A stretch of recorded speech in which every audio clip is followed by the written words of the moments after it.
But if you don't have that, then it becomes a problem. So what happened to the lawyer idea?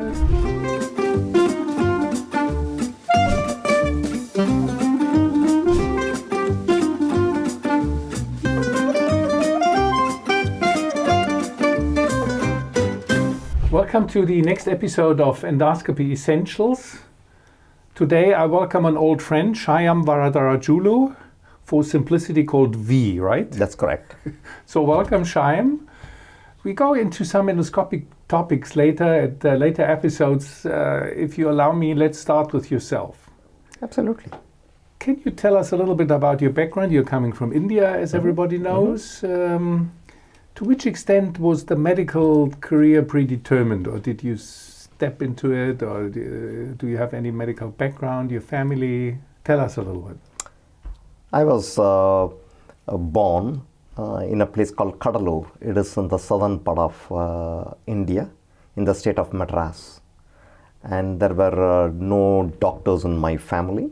Originally, my father is a bureaucrat. My elder brother did medicine at Madras Medical College. So he had some sort of an influence on me, but I always wanted to be a lawyer. And then things would have it in a way that I pursued medicine 5 years since my brother joined medical school, and I became a physician. So what happened to the lawyer idea? Do you sometimes feel sorry, and when you watch what the amount of money these guys make in America?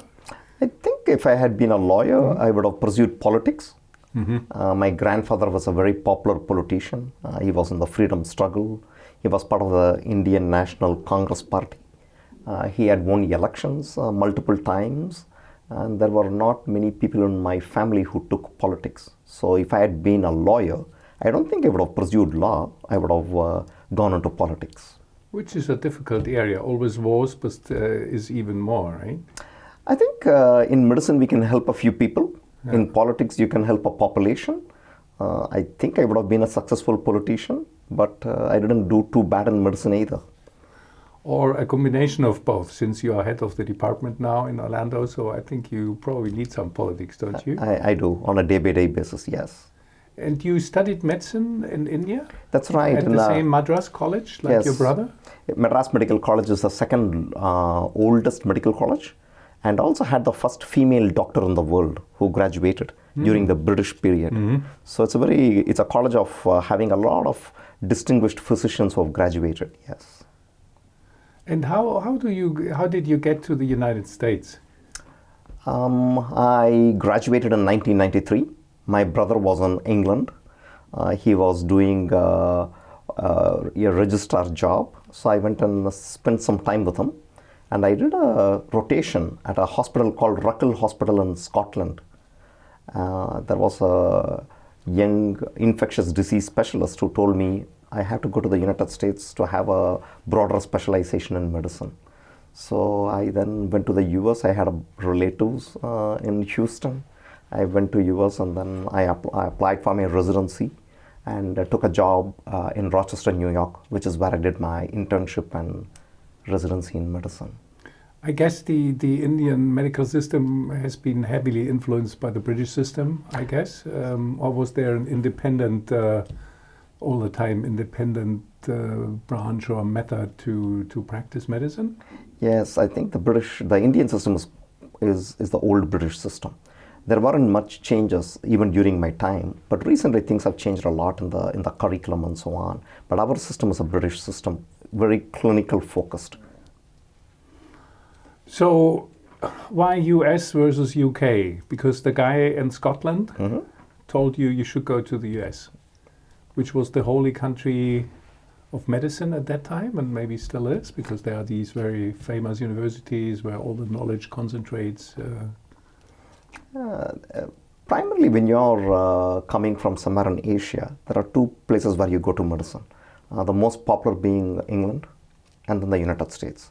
Some people do go to Australia and Canada and so forth. So United States appear to be a well-structured system if you're coming from abroad. So it's fairly straightforward. You pass your exams, you will have some interviews for residency you can choose from, and then you have a better opportunity for subspecialization in cardiology or gastroenterology or whatever you want to pursue which is fairly limited in Great Britain, just because it's a small country with limited opportunities. And I mean, in any other country in Europe, there's a huge language barrier, right? You would have to learn French, German, Spanish, whatever. That is true. In India, for us, other than our native language, English is a commonly spoken language in all the medical schools. Our curriculum is in English. So naturally, it's easier for us to go to either the US or the UK for post-graduation. And where did you land in the US? I landed in Houston. I was with my relatives for a short period of time. I applied for residency during that time. And I wasn't very wise about where I was applying. I applied to a lot of top colleges at the time. I was fairly young. I did not have much experience. I was just an MBBS graduate with average marks. And Providence would have it that my mother was a very good friend of Mother Teresa. And I had known her since I was a child. So when I applied for residency, I applied with a recommendation letter from a living saint. And I landed up with a residency at a Catholic hospital, not surprisingly, St. Mary's Hospital in Rochester. And that's how my career started in the US. Is there something like a chain of Catholic hospitals? Because there in Germany, we have that. In Europe, I think there are still religious or mostly Catholic hospitals. Yes, we do. There are many Catholic hospital systems, but they are now getting more corporate just because there are not many people to join the clergy. Things have changed, but there are many Catholic health systems in the United States. At least, did they have a different spirit, or was it just the same medical system? I mean, with regards to economy and making money and... at least at the time when I went, in the mid-90s, a significant proportion of those hospitals had a budget committed to charitable care. So if you go to the emergency room without a health insurance, they will take care of you. And they were subsidized by Medicare, which is a branch of the government. But now things have changed. Many of those hospitals are out of business. It was a very nice thing to have a lot of religious people. They had Catholic services and so on. So it was a good mix of religion and science. But now they've almost exclusively become corporate. There might be a chapel with some chaplain, but other than that, I don't think the influence of medicine is there anymore in healthcare.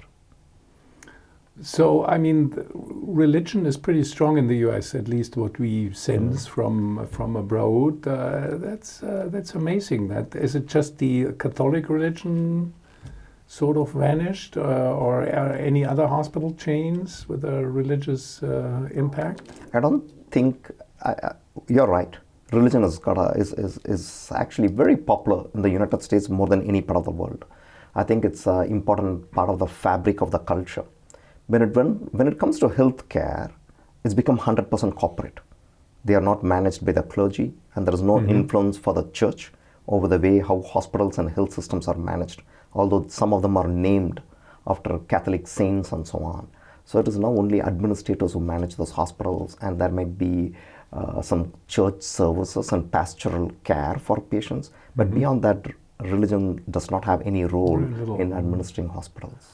Well, at least in many European countries, for example, my grandfather was a physician. I didn't know him, but he was chief of internal medicine in Austria.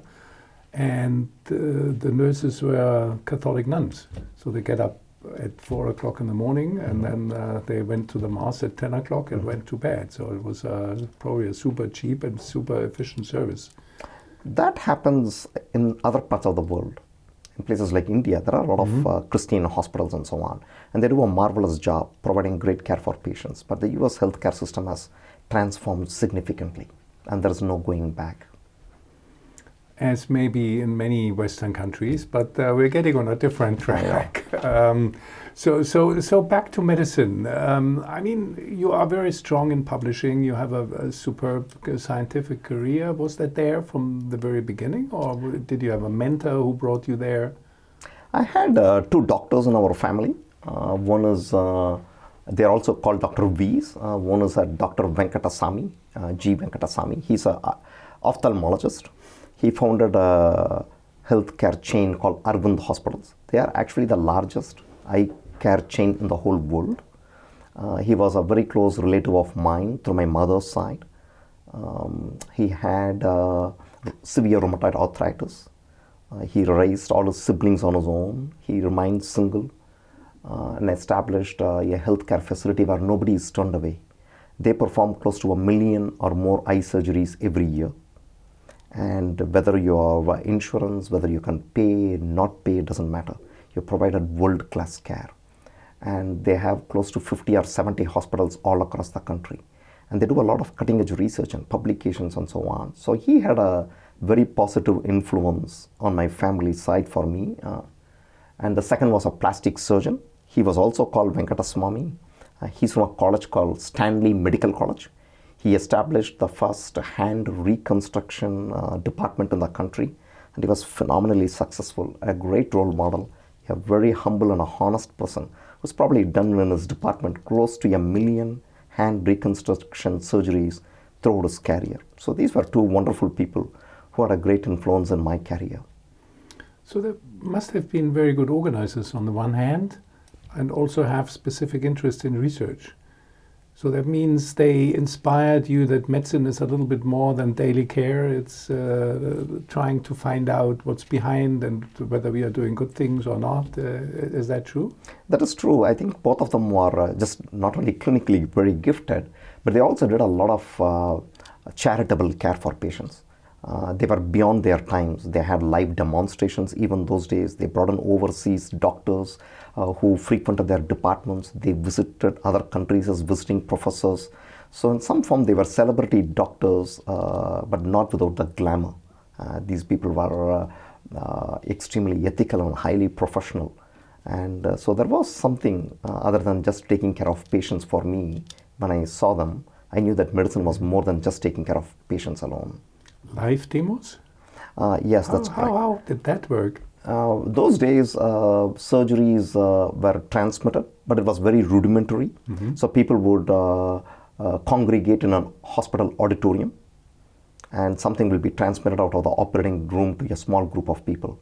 It was not transmitted like what we do these days via the satellites and so on. Mm-hmm. But that was available even in the 1990s, where doctors would come and then you sit in a common place, mm-hmm. and then they would do complex surgeries and then come talk to you.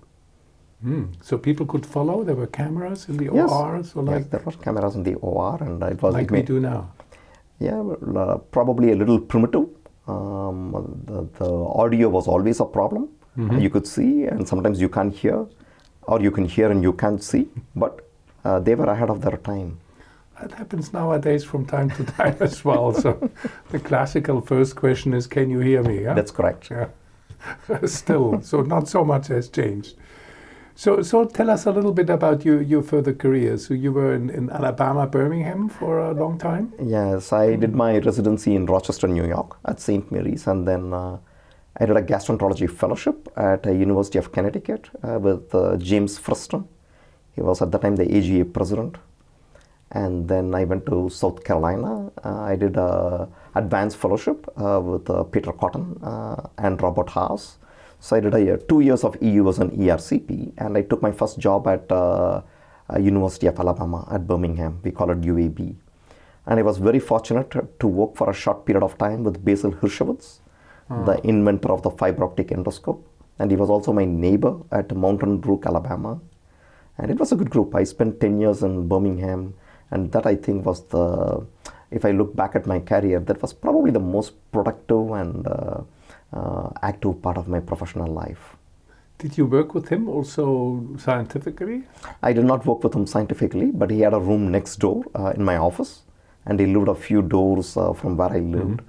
So I interacted quite closely with him for about 4 or 5 years. He retired when he was about 86 years old.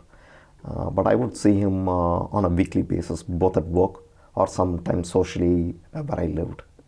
And you were talking about endoscopy, and how could we envision how was that? For the most part, we would talk about endoscopy and how far it's come. But he was a very practical person. At the time, his eyesight was diminishing. We always thought he should have been awarded the Nobel Prize, because he was the one who transmitted endoscopic mm-hmm. images through a fiber optic cable. But he had a different philosophy on life, and he would say, When you're about to die, you don't think of anything else other than the people who matter the most. And all these awards and prizes usually don't matter. And he would say is probably the most furthest thing on his mind. So these were deep conversations that I had with him that I still carry with me. What was the stage of endoscopy? Of course, biopsy, the big plus over radiology, but what kind of therapy did you do, or did he do, or you two together, or the center? So at those times? There was an editorial published when the fiber optic endoscope came out, and it was called The Esophagologist Autocastrated, and it said, well, you can only look, you can't biopsy, you can't check portal pressures, you can't control bleeding, you can't sample anything, you can look only into the stomach, and it's a pretty rudimentary technology, but time has proven that we could do all those things that they claimed cannot be done. But Basil's primary research focus was gastric acid analysis. So all that he would do is to just do endoscopies and collect gastric acid secretions and check for gastrin and so on. He did a lot of work on Zollinger-Ellison syndrome, but he didn't do anything therapeutic. He would just come and watch our procedures for a period of time, and he would shake his head when you do a necrosectomy. Well, so you have witnessed the entire development, right? When the first polypectomy making its way to where, Alabama then? When was your first polypectomy? I did my polypectomy even during my residency. We did not have sophisticated techniques like EMR or ESD, but we were doing polypectomies in the mid-90s. I started my fellowship at Connecticut at 98, and you had a snare, and you can inject something and you take it out, but it was not sophisticated. It was quite rudimentary. I think resection was something that happened early in the 2000s, and it just took off. But your interest was more into pancreatobiliary. Was that due to the Peter Cotton group and that influence? Those days, there was no, resection was never considered a specialty. Yeah. So if you look at the late 90s and the early 2000s, it was all ERCP. People talked only about ERCPs. And then endoscopic ultrasound, it was something that nobody figured out what it was, but we knew there was something to the technology. I came to know about resections from after I saw Michael Burke do a few procedures. And I think it was in the early 2000s when Michael was becoming more prominent, and it was just removing polyps. But I think that technology has just taken off from EMRs to ESD and third space. And if I had to go back and do my training all over again, I would focus on resections and third space. Probably at that time, I vaguely remember it was exciting to take a polyp out, but scientifically, it was kind of boring, so nobody cared. There was a big focus on ERCP, and the heroes were the ERCP guys. That's very true. We removed a polyp. If it was a cancer, they always went for surgery.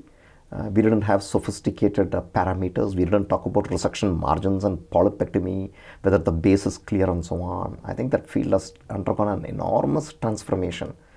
And in lieu of that, it was only ERCPs. Cannulation was difficult. Stones were still is. It is. Altered anatomy. And so many other things happened with ERCPs that EU was, and then gradually EU was stepped in. And I think EU was had its own time in the early 2000s. And now diagnostic. And then from 2010, it was interventional EU was. But I think resections have just, if I open up a journal, an endoscopy journal, about 50% is contributed to resections these days. So, I mean, that's maybe a mean question, but what's the innovation potential of ERCP? Nowadays, you have the feeling that the progress is in US, which means avoiding ERCP, which might be a little bit overdone at times. But have you seen anything in the last 5 years which was very exciting for ERCP? Other than single operator cholangioscopy, which was quite a major development from the late 2000s. Which was a nightmare before. You that had was to call correct. In a second person. It was extremely cumbersome. That was right. I mean, we had the mother-daughter scope, and then we had the single operator cholangioscope, which was a fairly clumsy thing because you had to put too many accessories. The subsequent revisions of the single operator cholangioscope made things much, much easier. People did talk for a while about PDTs and other things, but that never took off. And then there was a lot of fascination with AI, maybe with cholangioscopes. But if you ask me if there's anything very unique or promising in ERCPs that is earth-shattering, probably not. I think that discipline has been fairly stagnant for the last 8 to 10 years. We use different sphincterotomes that can bend on the left and the right and all those things, but nothing phenomenally or significantly different. I mean, the big difference to luminal is that we are treating early cancers, expanding this, whereas ERCP in the tumor business is mainly palliative, right? That is true. That is very true. I mean, all that we do is palliate patients with stents. There was some interest in a tumor ablation within the ducts, but I don't think that data really panned out to clinical practice. But there is a volume of patients, particularly with increasing cancers and an aging population. The volume of ERCPs has not gone down. It's not gone up either, but it's remained stagnant and it's held on to it. And you have a whole spectrum. You have endoscopy, you have EUS, so you are pretty busy as a pancreatobiliary endoscopist. That is true. I mean, I think with a lot of patients having gastric bypass surgeries and other things these days, there's a degree of complexity to these procedures. We do different kinds of things to gain access to the bile duct of the pancreas. So yes, as a pancreatic biliary endoscopist, you are busy.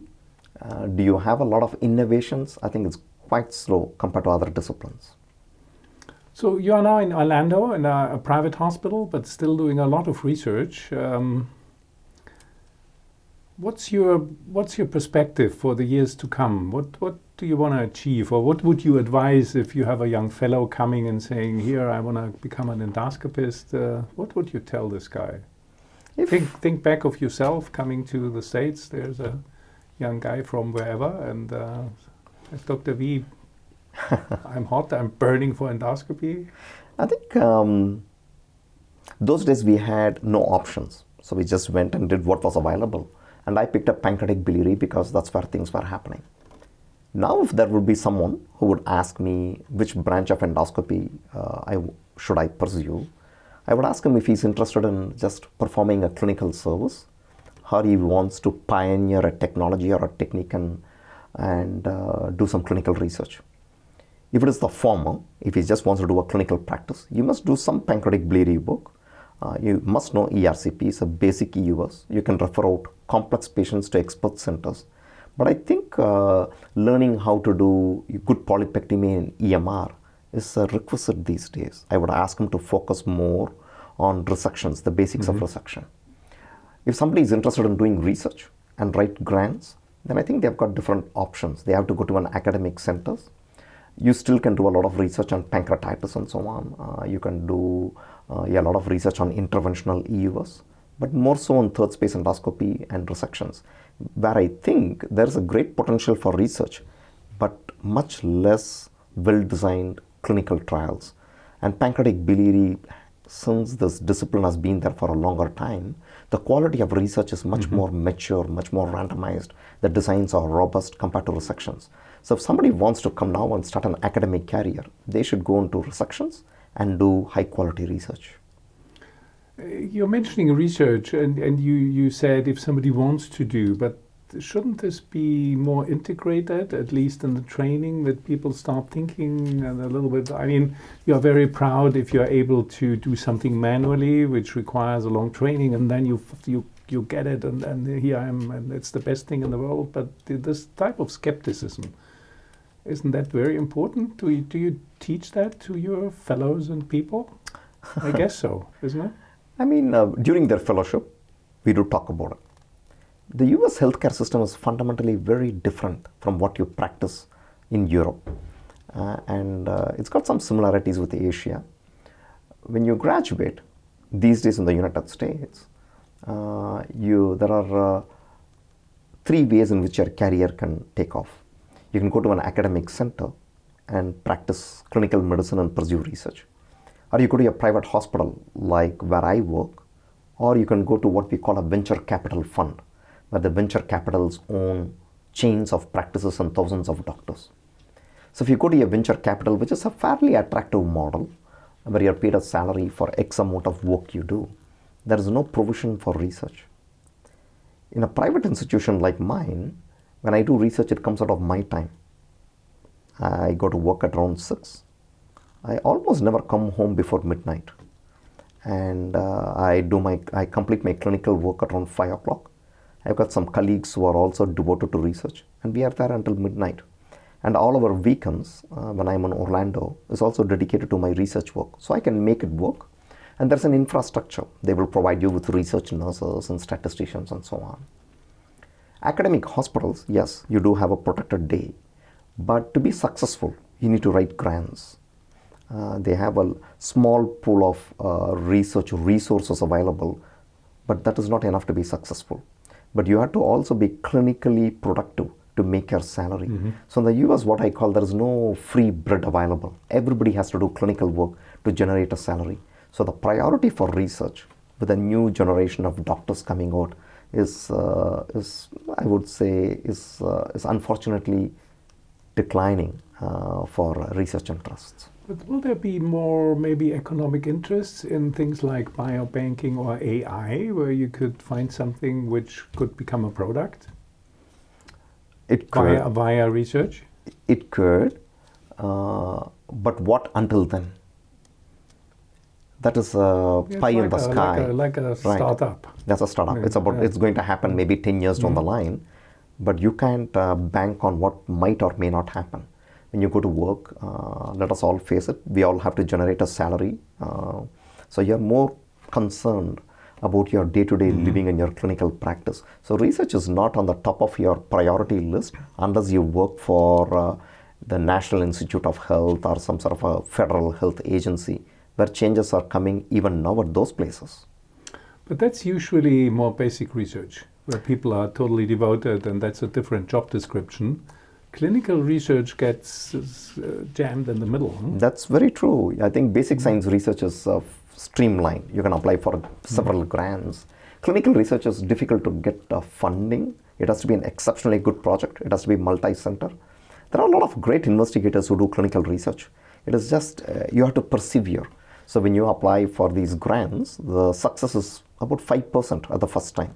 So you have to keep working on it for the next 3 to 5 years. You need to have a great mentor. The institution has to provide you protected time to conduct that research and so on. So you have to have patience for it, and you have to have the interest for it, ask the right questions, and have the institutional support and the support of colleagues. So it's a whole package that comes around your career in research. But it's very important. I mean, you are a role model in that. You're working like hell, but also have been doing research all the time. So I think, isn't that very encouraging at the end? I think... or is the price too high? The price is high. I wouldn't say it's too high. I don't believe in practicing medicine without evidence. I just don't believe in it. So when there is something that I'm not sure about, then we conduct a well-designed study and you try to answer that question and so on. As I've told you, either you have it or you don't have it. So if you have that interest, you will always do it. But because we were trained by very good people who asked the right questions at those days, whether it was cotton or whether it was raw, they asked very, very good questions. And then it created a small niche in your mind that these things must be answered as part of what you practice. But if you don't have that, then it becomes a problem. Well, I think that's a nice conclusion, and maybe that closes the circle to the Catholic Church running hospitals. So it's not our task to believe in what we are doing. So I think it's our task to believe that we have to question it. I do agree with you on that one. Yes, I would fully agree with you on that. We have to encourage, promote, foster, and see where this goes. But I think there are a lot of great people around the world who do very good research even now. And I think the future of endoscopic research will remain bright. Absolutely. Thank you very much, Shyam. Great interview. Thank you. Thank you.